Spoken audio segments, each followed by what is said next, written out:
Opa, olá pessoal, ainda faltando alguns minutinhos para as 8 horas, nós já vamos nos preparando mais uma vez para mais um estudo do Livro dos Espíritos.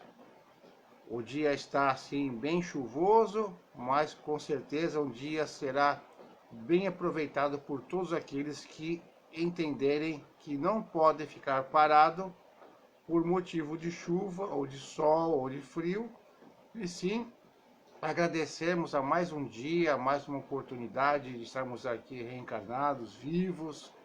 Vivos sempre estaremos, mas reencarnados ainda estamos reencarnados.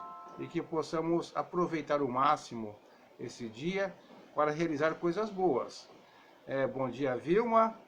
Bom dia, Vilma Trepíquio. Já está acordado mesmo, né? Então vamos aproveitar e fazer o nosso estudo um pouquinho mais cedo, porque hoje a gente vai falar da questão 872, que é um resumo teórico do motivo do móvel das ações humanas, falando mais especificamente do livre-arbítrio e da fatalidade. É um resumo que foi colocado nessa questão, é um pouco longa, então a gente vai aproveitar esses 2, 3 minutinhos. Eu só agradeço a Deus, a Jesus, aos amigos espirituais, aos amigos encarnados e desencarnados, e que possamos aqui, os encarnados, continuar compartilhando os nossos vídeos, passando lá no YouTube também, dando uma olhadinha no canal Reflexo da Luz, que eu sempre falo, que tem muito conteúdo lá, e com certeza terá muito mais. Assim que a gente vai tendo as inspirações, eu procurando fazer coisas bacanas para colocar lá, que não fujam da doutrina espírita, que não fujam do cunho do imaginário, sim das coisas lógicas, das coisas que são trazidas de uma forma amorosa, lógica, que traz para nós esperança, fé, mas ele também traz o esclarecimento, a razão, e não ficar divagando os nossos próprios pensamentos.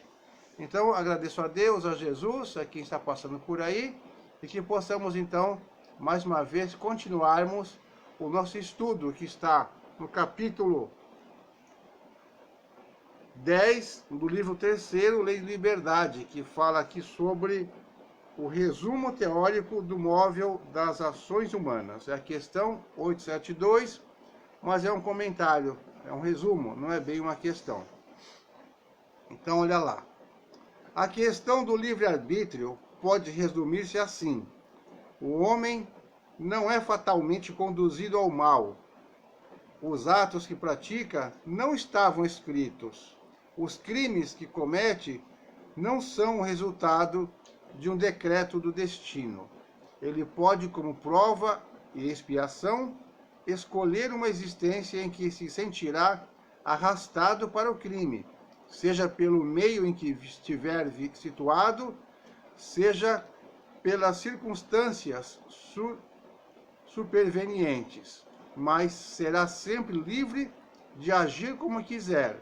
Assim, o livre-arbítrio existe no estado de espírito com a escolha da existência das provas, e no estado corpóreo com a faculdade de ceder ou resistir aos arrastamentos a que voluntariamente estamos submetidos. Cabe à educação combater as más tendências, e ela o fará de maneira eficiente quando se basear no estudo aprofundado da natureza moral do homem, pelo conhecimento das leis que regem essa natureza moral, chegar-se-á a modificá-la, como se modifica a inteligência pela instrução e a desídia pela higiene. Ou seja, somente a educação vai fazer com que nós possamos realmente modificar nossas más tendências. Então, tudo que a pessoa faz aqui, ela tem a opção de escolher ou não escolher, de ceder ou não ceder às sugestões. Então, nós estamos aqui no mundo de expiações e provas, e nós não somos obrigados a fazer as coisas erradas. O criminoso não é obrigado a matar, porque ele optou para passar por uma prova, renascer numa família que tenha essa tendência no meio bem propício, não é porque ele está nesse meio que ele é obrigado a fazer. Ele sempre vai ter, se tiver a vontade firme, a recusa, porque nem todo mundo que está no meio, vivendo nesse meio, é criminoso. Então é uma prova que o espírito está ali passando. E para passar a prova, tem que estar ali onde acontece, tem mais condições de acontecer aquilo. Se você quer passar por uma prova de você não ser violento, você não pode nascer numa família de monge, ou num lugar que tem somente freira e padre, tudo bonitinho. Claro que não, você vai ter que nascer ou conviver num meio onde a violência tenha mais tendência de acontecer, para você realmente conseguir dominar e tentar realmente passar pela prova e não sucumbir. Não é fácil não. Bom dia, Vivian, tudo bem? Como é que tá aí? Tá chovendo também? É, aqui tá um toró danado. Aqui tá todo mundo bem, graças a Deus. Bom trabalho para todos. Obrigado e saudade do povão que vai se distanciando por motivos vários. Trabalho, outras escolhas, mas assim é a nossa vida. A amizade fica no coração e a lembrança também. Então, continuando aqui o estudo, fala assim: o espírito desligado da matéria, no estado errante, ou seja, antes de voltar para a encarnação, faz a escolha de suas futuras existências corpóreas segundo o grau de perfeição que tenha atingido. É nisso, como já dissemos, que consiste, sobretudo, o seu livre-arbítrio. Essa liberdade não é anulada pela encarnação. Se ele cede à influência da matéria, é então que sucumbe nas provas por ele mesmo escolhidas, e é para ajudar a superá-las que pode invocar a assistência de Deus e dos bons espíritos. Tem que pedir ajuda para os universitários. Senhor, me ajuda que está difícil. Amigo espiritual, me dá aqui uma dica, me dá uma intuição, porque está difícil. Então temos que pedir ajuda sim, temos que ter a humildade e estar ali sempre sabendo que nós devemos e precisamos muito mais do que nós imaginamos o auxílio, mas temos que pedir com humildade. Bom dia, Olímpio, tudo bem, meu irmão? Grande abraço. Agora, sem o livre-arbítrio, o homem não tem culpa do mal, nem mérito do bem. E isso é de tal modo reconhecido que no mundo se proporciona sempre a censura ou elogio à intenção, o que quer dizer a vontade. Ora, quem diz vontade, diz liberdade. Se nós não tivéssemos o livre-arbítrio, não poderíamos receber nenhum parabéns pelas coisas que nós fizemos, ou escolhas boas ou não, e também não poderíamos ser, entre aspas, castigados ou condenados pelo mal que poderíamos ter feito. Por isso o livre-arbítrio faz parte, sim, do homem, como espírito e como ser encarnado ou reencarnado. Ele vai ter que fazer as escolhas, ter o mérito ou o demérito dos seus atos. Continuando aqui. O homem não poderia, portanto, procurar desculpas no seu organismo para suas faltas, sem com isso abdicar da razão e da própria condição humana, para se assemelhar aos animais. Se assim é para o mal, assim mesmo devia ser para o bem. Mas quando o homem pratica o bem, tem grande cuidado em consignar o mérito a seu favor e não trata de o atribuir aos seus órgãos, o que prova que, instintivamente, ele não renuncia, malgrado a opinião de alguns sistemáticos, ao mais belo privilégio da sua espécie, a liberdade de pensar. Ainda bem que a gente pode pensar, mas externar esse pensamento às vezes fica complicado, porque nós temos uma sociedade totalmente julgadora, inquisidora, e autoridades que às vezes não compreendem e não respeitam o livre pensar. Mas meu amigo Olímpio aqui é um grande pensador, Vivian também. De vez em quando a gente abre o verbo e fala mesmo, e é julgado, mas estamos colocando as ideias aí na atmosfera, no papel, na internet. Importante a gente ser um livre pensador, mas ter uma coerência, não ficar falando qualquer besteira por aí, baseado em nada. E sim, nós reconhecemos a importância da liberdade de pensar e de agir também. Só que a liberdade de agir, se ela ferir algumas leis humanas, com certeza terão consequências. As leis divinas também, se forem feridas, com certeza terão consequências que talvez não percebamos agora, no presente, mas futuramente, ou quem sabe, lá no plano espiritual, ou no retorno na próxima vida, com certeza estaremos pagando pela má escolha que fizemos por ter infringido a lei divina. Agora, falar um pouco da fatalidade, continuando aqui esse comentário. A fatalidade, como vulgarmente é entendida, supõe a decisão prévia e irrevogável de todos os acontecimentos da vida, qualquer que seja a sua importância. Se assim fosse, o homem seria uma máquina destituída de vontade. Para que ele serviria a inteligência se ele fosse invariavelmente dominado em todos os seus atos pelo poder do destino? Semelhante doutrina, se verdadeira, representaria a destruição de toda a liberdade para o homem, nem mal, nem crime, nem virtude. Deus, soberanamente justo, não poderia castigar as suas criaturas por faltas que não dependiam delas, nem recompensá-las por virtudes de que não teriam mérito. Semelhante lei seria ainda a negação da lei do progresso, porque o homem que tudo esperasse da sorte, nada tentaria fazer para melhorar a sua posição, desde que não poderia torná-la melhor nem pior. Por isso nós temos o nosso livre-arbítrio, a nossa inteligência e a vontade para modificarmos aquilo que nós não estamos contentes. E temos que ter a resignação para, depois de todo esforço, não conseguir mudar, é porque não era para mudar, era para aprender realmente alguma coisa com a situação que nós nos encontramos em determinada época de nossa existência. A fatalidade não é, entretanto, uma palavra vã. Ela existe no tocante à posição do homem na Terra e às funções que nela desempenha, como consequência do gênero de existência que seu espírito escolheu como prova, expiação ou missão.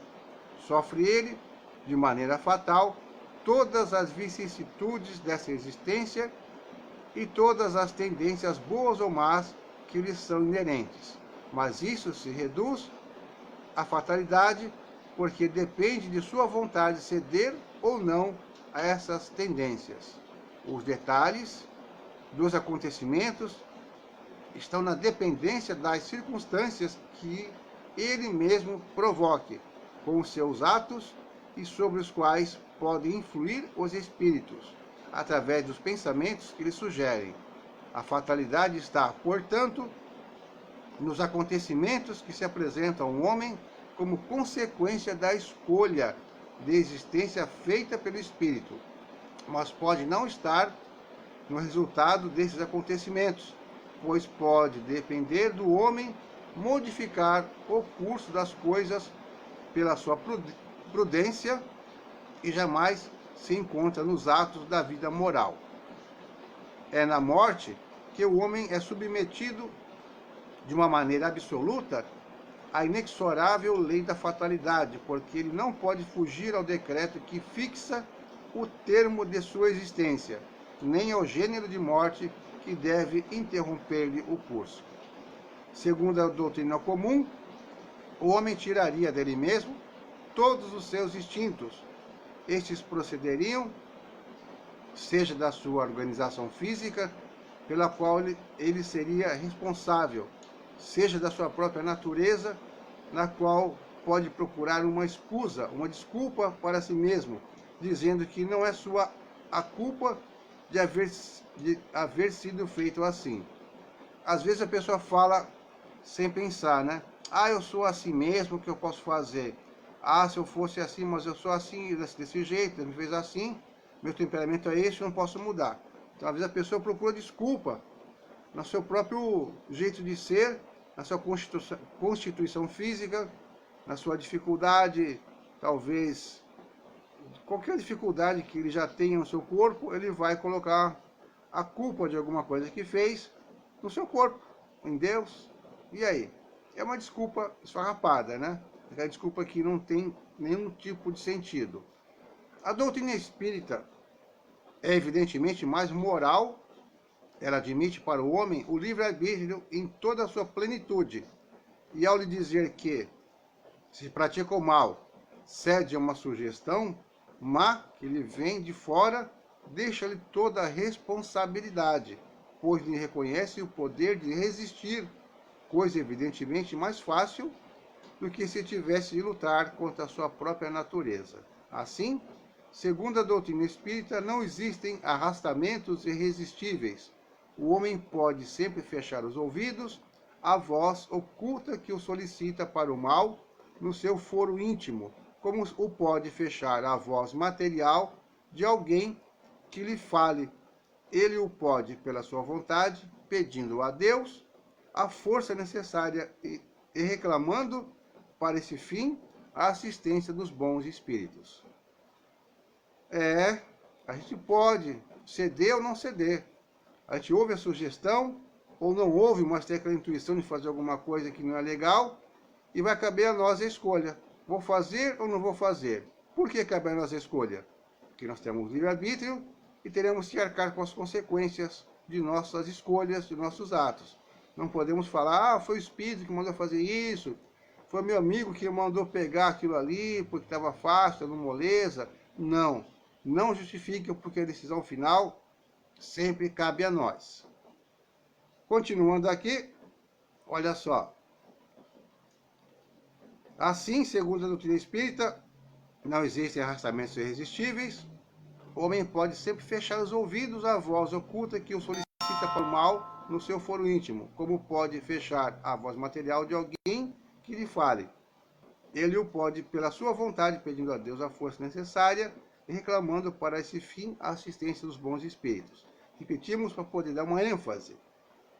É isso que Jesus ensina na sublime fórmula da oração dominical, quando nos manda dizer: não nos deixeis cair em tentações, mas livrai-nos do mal. Ou seja, de nós cedemos às tentações do mal, às sugestões. Livrar-nos do mal que ainda habita dentro de nós. Essa teoria da causa excitante dos nossos atos ressalva, evidentemente, de todos os ensinamentos dados pelos Espíritos. E não somente a sublime de moralidade, mas acrescentaremos que eleva o homem aos seus próprios olhos, mostrando-o capaz de sacudir um jugo obsessor, como é capaz de fechar sua porta aos importunos. Dessa maneira, ele não é mais uma máquina agindo por impulsão estranha à sua vontade, mas um ser de razão que escuta, julga e escolhe livremente entre dois conselhos. Acrescentamos que, malgrado isso, o homem não fica privado da iniciativa, não age menos pelo seu próprio impulso, pois, em definitivo, ele não passa de um espírito encarnado que conserva sob o invólucro corpóreo as qualidades e os defeitos que tinha como espírito. As faltas que cometemos têm, portanto, sua origem primeira nas imperfeições do nosso próprio espírito, que ainda não atingiu a superioridade moral a que se destina, mas nem por isso tem menos livre-arbítrio. A vida corpórea é dada para purgar-se de suas imperfeições através das provas que nela sofre, e são precisamente essas imperfeições que tornam mais fraco e mais acessível às sugestões de outros espíritos imperfeitos, que se aproveitam do fato para fazê-lo sucumbir na luta que empreendeu. Se ele sai vitorioso dessa luta, se eleva. Se fracassa, continua a ser o que era, nem pior, nem melhor. É a prova que terá de recomeçar e para o que ainda poderá demorar muito tempo na condição em que se encontra. Quanto mais ele se depura, mais diminuem as suas fraquezas e menos acessível se torna aos que o solicitam para o mal. Sua força moral cresce na razão da sua elevação e os maus espíritos se distanciam dele. Todos os espíritos mais ou menos bons, quando encarnados, constituem a espécie humana. E como a Terra é um dos mundos menos adiantados, nela se encontram mais espíritos maus do que bons. Eis porque nela vemos tanta perversidade. Façamos, pois, todos os esforços para não regressar a este mundo após essa passagem e para merecermos repousar num mundo melhor, num desses mundos privilegiados, onde o bem reina inteiramente e onde nos lembraremos de nossa permanência nesse planeta como de um tempo de exílio. A Terra é um tempo de exílio, sim. Aqui fala que a gente deveria pedir para não voltar para esse planeta, mas agora cabe um adendo. O planeta já está melhorando. E muitos querem voltar para esse planeta, porque vai melhorar, está em processo de melhoramento. Mas muitos não voltaram para esse planeta, porque não se melhoraram, não se adequaram à vibração, à frequência, ao amor, à caridade, à sinceridade, à verdade. E muitos ainda irão para um planeta mais inferior do que a Terra está hoje. O mundo que está em formação ainda, o mundo mais começando nas provas e expiações. Nós estamos começando a sair da prova e expiação no planeta Terra, mas existem mundos que estão iniciando o processo da prova e expiação. E muitos de nós não conseguiremos voltar nem para a Terra, nem para o planeta de prova e expiação, que já está em fase adiantada, mas no início. Ou seja, a nossa moralidade que vai nos colocar num planeta bom ou melhor. É claro que tudo caminha de uma forma lenta. Não existe salto na natureza, então você não pode sair de um planeta de prova e expiação para ir para um mundo feliz. É claro que não. É de acordo com a evolução de cada um. Então nós agradecemos a paciência de todos. Hoje foi mais um resumo, que foi a questão 872, falando do livre-arbítrio e da fatalidade. E amanhã a gente vai voltar no próximo vídeo, começando o capítulo 11, que fala da lei de justiça, de amor e caridade. Obrigado pela paciência, um ótimo dia, uma ótima semana e até a próxima oportunidade.